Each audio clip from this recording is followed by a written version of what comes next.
What's up, guys? Welcome to your 12th Android tutorial. What we're going to do in this tutorial is set up our own activity from scratch. Homemade Java is what we're going to be doing. We're going to set up a Java class, so we're going to go up to our source folder and right click and go to new, new class right here. Hit OK, and we're going to call this Splash with a capital S. And again, I should just tell you this because since we're working with Java, it's basically good grammar for your class names to start with the uppercase letter. I didn't do that with the starting point, that other class that we have called starting point, but general rule of thumb, you want to have it uppercase. Not a huge deal, but you know, whatever. And then we're gonna hit finish. Got our class started.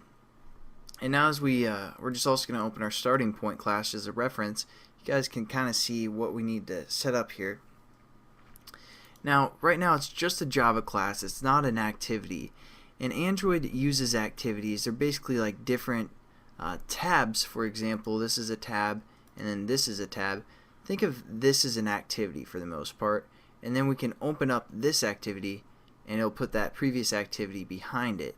And then if we hit the back button on our phone, it opens this activity.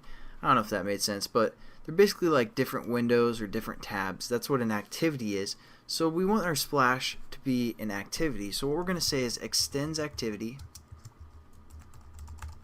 And what extends means is that we're extending the activity class.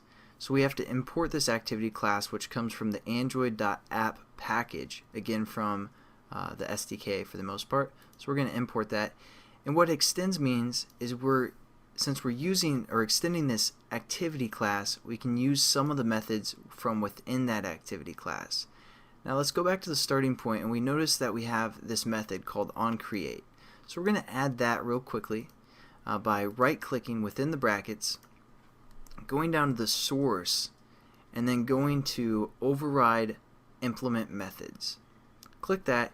And as you can see, here's our activity class that we're extending, and we can use all these methods from within that activity class. There's a method called onCreate, which you guys saw in our starting point activity.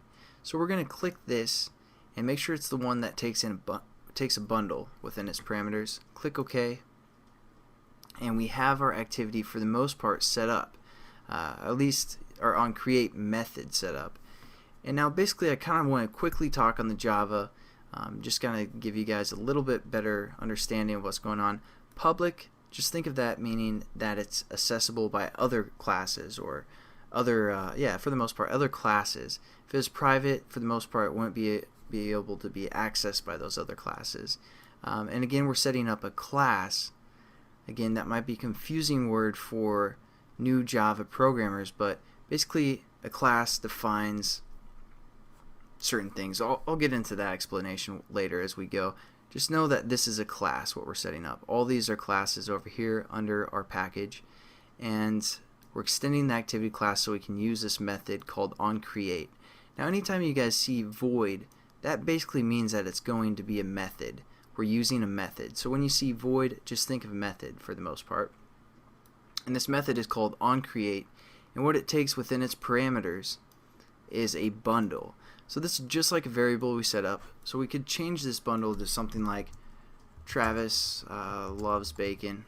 Again, we're just renaming the variable, and then we're sending that variable to the superclass for the most part, and giving it some data. So we need to change our variable down here to Travis love bacon. I guess it's supposed to be Travis loves bacon, but it's just Travis love bacon.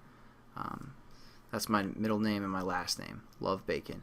But there we go. So basically we're sending this bundle into our superclass. You guys don't really need to worry about what super is, since again it sets it up for you, but as you guys get into Java, you'll realize what that is actually doing. It's using the method onCreate. Just don't worry about that. Okay, now the other thing that we want to do for this activity is set up the content view. This is how we're going to let this activity have the background of our layout that we just set up called Splash.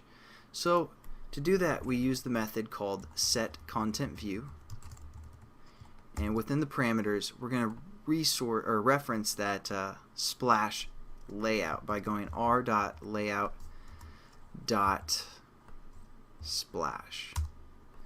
And then we just need our semicolon, and we're good to go. Basically, our activity will load up that new splash, and I'll show you guys how we can basically well, just watch the next tutorial where we're going to get into the Android manifest. Again, thanks guys for watching. Hope you have a good one. Hope that somewhat made sense, and catch you then. Peace.